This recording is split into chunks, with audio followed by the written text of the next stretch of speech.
confused and asleep in the illusion that the universe is not there for us, there is no peace in our world. Spiritual wisdom and tools can help us awaken and rise to the truth that, as Dr. Ernest Holmes said, peace is always at the center of our soul. Oneness, peace, and harmony prevail. Spiritual tools in our toolkit for life help us have a grand arising in our personal and collective experience of peace. To truly put the piece together, to rise up and be the peace we want to see in this world.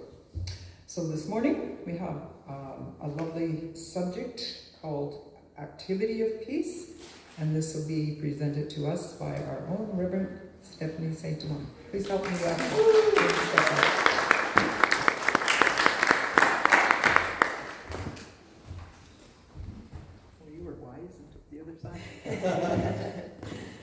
Wisdom comes from experience. Okay. I keep seeing myself on the video going like right across, and I'm like, that's so awkward. So now I'm just going to try something different. So I came this way. Hi, Zoomers. Good to see you. Holy man! Every time I look out, and after I get up here, I'm like, it's a full room. I'm so excited about that. I'm so excited about that. How's everybody doing? Has everybody had a week? Or is it just me? Everybody's having a week? Yes. Good week? Ooh, not sure of a week? Oh my goodness, we were making it through. It's Sunday, we made it through. We made it through another week, so now we get to come with our cups and fill up today and be in community together and listen to great music and see smiling faces and get some hugs. Try to get 17, because there's enough people in this room to get at least 17. Oh, I'm just so blessed. It's blessed to be here with you. So, this isn't the talk CSL prescribed. I wrote a new one. I do that sometimes, right? They were talking about Om Shanti, Om, and I'm like, oh, I don't know anything about that, so I'm not going to pretend I do. But what I do know is the activity of the divine. Always want something to say through me, so here it is. Here we go. So in that talk, though, we were talking about, it started out with talking about Sangha. And some of you might have heard that term before, Sangha. And a lot of us are like, what the heck is Sangha now? So Sangha is a Sanskrit word from the Buddhist and yogic philosophies, meaning spiritual community. But we have to say Sangha, or we could say spiritual community. So this is a place where people come together to support each other's spiritual growth and practice a culture of love, peace, and belonging. It sounds like what we do here, right? I know it as what's called the beloved community. The beloved community. Martin Luther King Jr., all about the beloved community. One of my favorite teachers, Dr. Jim Lockhart, has written several books on creating a beloved community and being the beloved community. And we're it. We're doing it. This is us being a beloved community, being spiritual in this powerful presence of coming together. Because we know that where two or more are gathered, there shall be food? No. There's an amplified experience that we can have together when we are doing this work together. Ernest Holmes, he said in Sermon by the Sea, now I read this quote in the talk notes and it was like, I haven't read the Sermon by the Sea in a very long time. And so I went and read the whole thing. And I just was, I now have the answer to that age-old question. If you could go back in time, anywhere, where would you go? I would be sitting at a Silomar in 1959 when Ernest Holmes delivered Sermon by the Sea. I wish I printed it out because I would just recount it right now and that would be the talk. That's enough. But now I have that answer. So he said in this talk, in this message at Silomar, You find me 1,000 people in the world who know what religious science is and use it and live it as it is, and I'll myself live to see a new world, a new heaven and a new earth here. Man.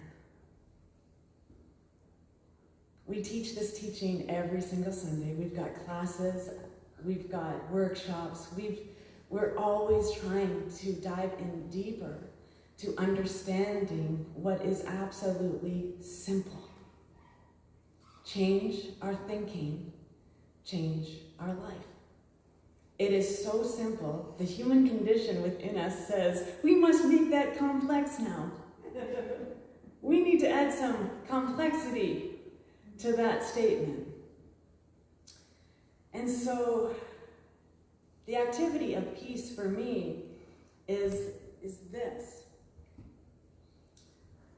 Peace.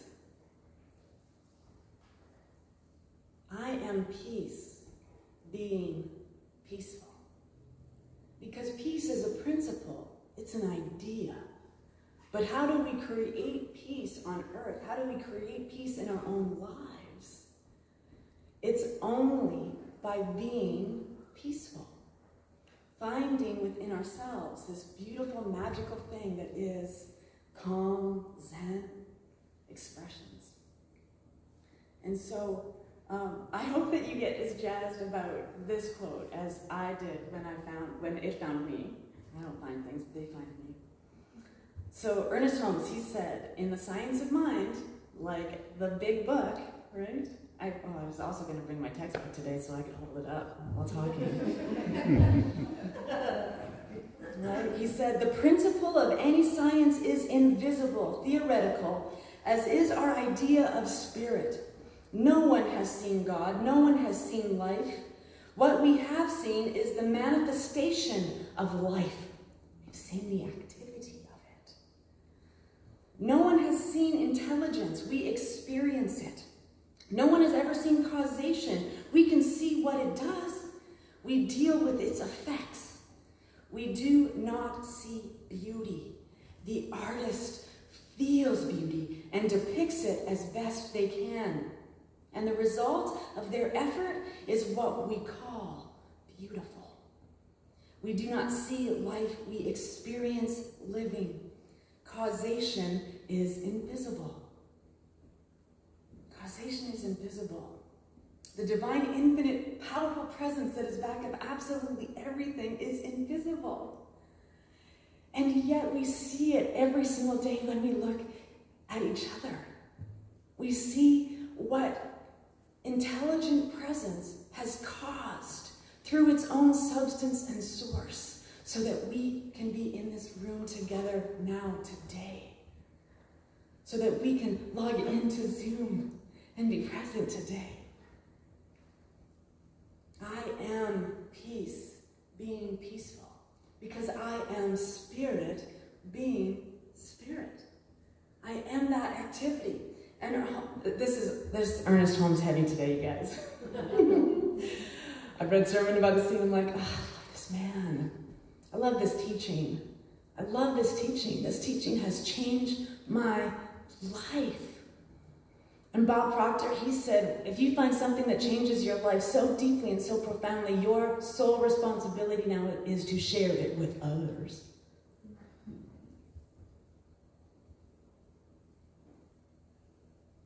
So here I am, just being this, because it's all I know how to do. He said, it is done unto us as we believe. As. So the activity of divinity is in you.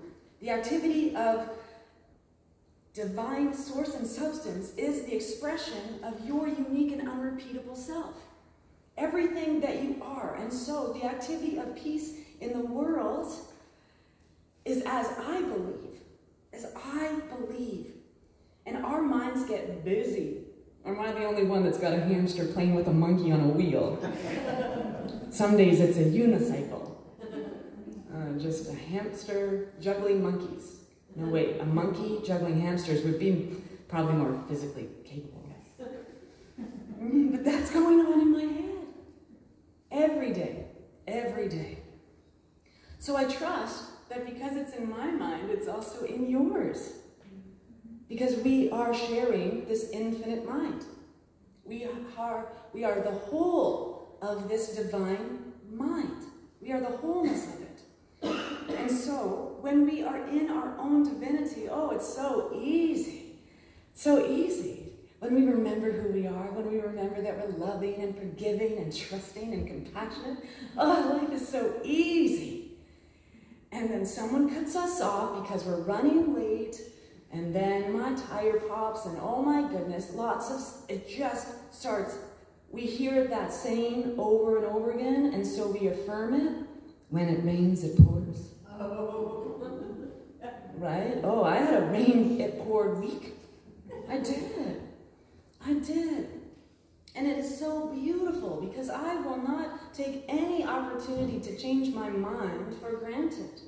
It's a gift that I have the power and presence about me to change my mind. It's a gift that we have been infused with a glorious expression of absolute freedom to be who we are in this life. All the sticky stuff, all the messy stuff, all the rough places, all the hard patches, every morsel of it is divine. And all of the joy and all of the puppy kisses and all of the rainbows and rose bushes growing, all of it is divine. And all of it is in my mind. Ernest Holmes, he said, in The Science of Mind, no man can demonstrate peace and cling to unhappiness. Ooh, right? If we do treatment, if we do treatment for that thing that we want in our life, whether it's a new job or health or well-being or the love of my life, whatever it is, if we're doing that treatment, and then we turn after it's done and said, oh, it's not going to happen today. It's not going to happen today, beloved. In the basic ideas of The Science of Mind, Holmes writes, the ability to control your experience and have them result in happiness, prosperity, and success lies in your own mind and the way you use it. No one else is using the law on your behalf, and you have this beautiful, infallible law to use in your life. He says this means you control your own experience. You are really in charge of your affairs and the way they are to develop. And so we come together, right? If you notice, can you go back to the mission statement? And then the vision statement. Watch this. The mission statement, it says, spiritual tools and practices that empower individuals. Empower individuals to awaken to their true potential, right? So in an I statement, this is a sanctuary where I come to practice and be empowered to awaken to my true potential, right? Okay, so that's our mission here, to help individuals wake up a little bit more every day to their wholeness. Okay, vision statement. Through fellowship, we create a community that embraces the interconnectedness of all beings, right? So the big vision is to do this together. But we also have to remember that we are doing it for ourselves. You are the most magnificent person in your life. And I know there's other people who want it to be them. God bless them. They are polishing us up so good. So that when we are in community, we can embrace each other because we are learning how to be polished, how we can come together, right? And so, we do our work. Believe me, beloveds, I am doing my work. We do our work, and then we come together because we know better for ourselves. We want to share that love. We want to share that joy. We want to share that intelligent presence with everyone we meet. And so we find our spot, and then we get to come and listen to the optimistic songs. So good. And because when we are together with like-minded souls, empowering each other, celebrating each other's growth, holding each other up when we are in the sticky and the messy, when we are in this together, arm in arm, heart in heart, we amplify our power. It's science. It has been scientifically proven that when more of us gather together and direct our thought in unison, that energy amplifies and we have a greater frequency. We have a greater reach. Right? We have a greater reach. So we come together and share that group consciousness so that our problems are lighter because we're carrying them together. So, we are the activity of the divine, which means everything that we do is divine. Everything that we do is activity of spirit unfolding its own unique expression. How did we find one another? How did every one of us find this place? We were looking for a place to belong. We were individuals looking, seeking, wondering what could be more, what could be better in our lives. And here we are together, making it better, making each other's lives better, however we can. So together we amplify this power. So let me ask you this. Do you want peace on earth? Yes. Yes. Really want it? Yes. Yes. Do you daily activate thoughts of peace? Yes. No. Do you intentionally direct your thoughts and prayers on peace? No. How are we going to have peace on earth if we can't see it in ourselves? These are just thoughts. Are you returning to peace throughout the day when things get off track? I know for me, my new measuring stick for where my ego is at is my ability to ask for help. I have such a hard time asking for help. Where did I learn that? I will never find peace in my own life if I continually do not ask for help when I clearly am in need of help. So this beautiful new measuring stick, I just learned this week, you guys. Been practicing this teaching for 16 years. But I just learned this week what my new measuring stick is. What a joy that is. Asking for help is faith in the divine. Because if we don't have the power to accomplish what it is that it's before us, and we are unwilling to ask for help, we are not trusting the divine to deliver to us that which we ask. I had a beautiful, beautiful conversation with Dr. Jonathan Zenz on The Rant this past Friday. I do a show, it's live streamed every Friday with Dr. Jonathan Zenz. It's called The Rant. And he said, there is only one reason to pray. Does anyone know what that one reason to pray is? To find peace. To find peace, that's a great reason. To be conscious. To be conscious. Of the idea. Mm-hmm. That's close to his answer, yeah. To change our thinking. Because if we're praying about something, we're looking for that change. We're looking to be that thing.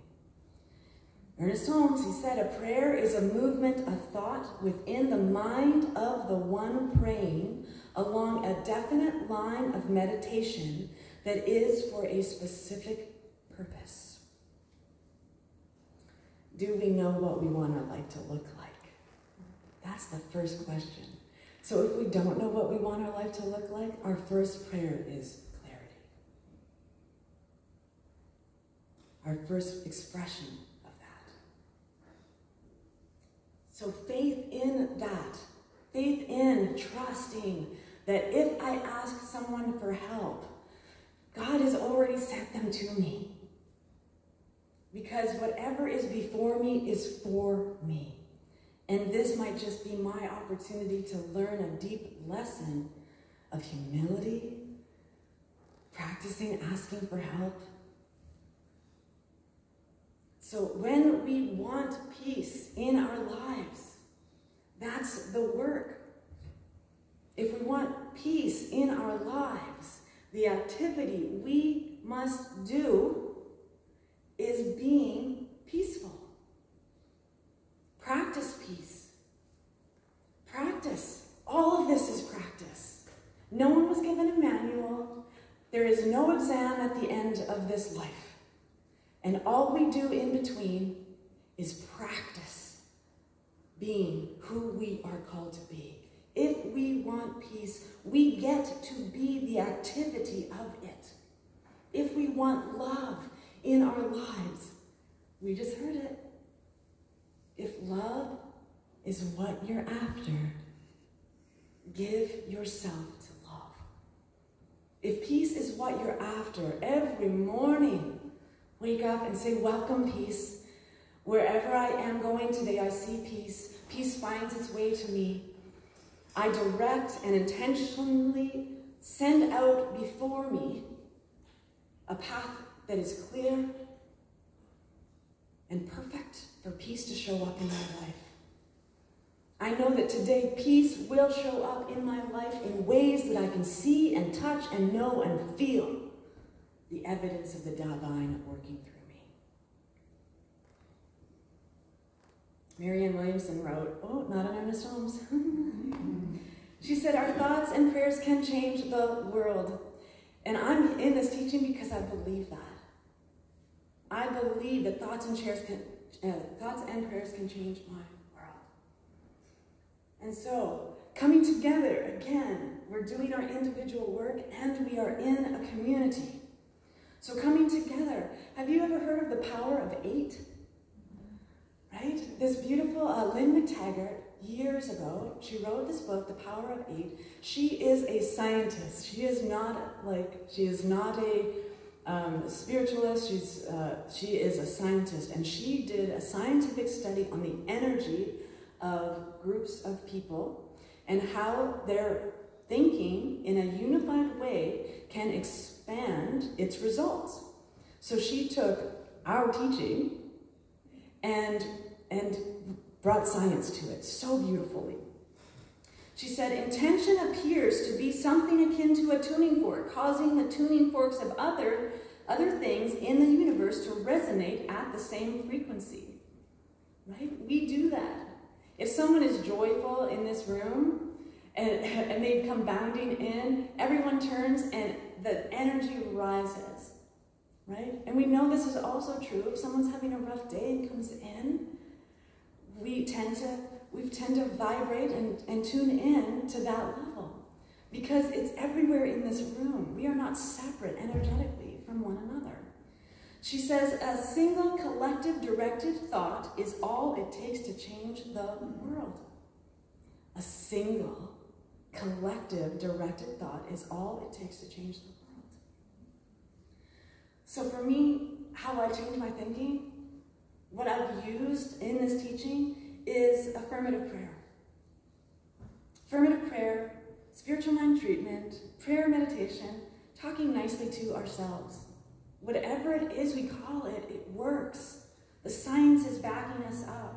My chiropractor, she's like, science hasn't caught up yet, but I'm going to try something different on you today. Are you okay? Yeah, I feel the universe, go for it. Go for it. So, affirmative prayer. And I said, I believe the power of prayer creates miracles. And that's how I found you, Dr. Tracy. Right? And so she's like, okay. As a good Catholic, she loved it. So, as community, if we can come together with a unified thought of peace, and create our thinking and our activity around what it is we want in this community. It might not be like, we might not want to focus on peace. We might want to focus on a statement in our vision statement or in our mission statement, to focus on it, to wake up every day, to have groups that come together and sit together, and in a focused amount of time, that one thought, what could we do? I would love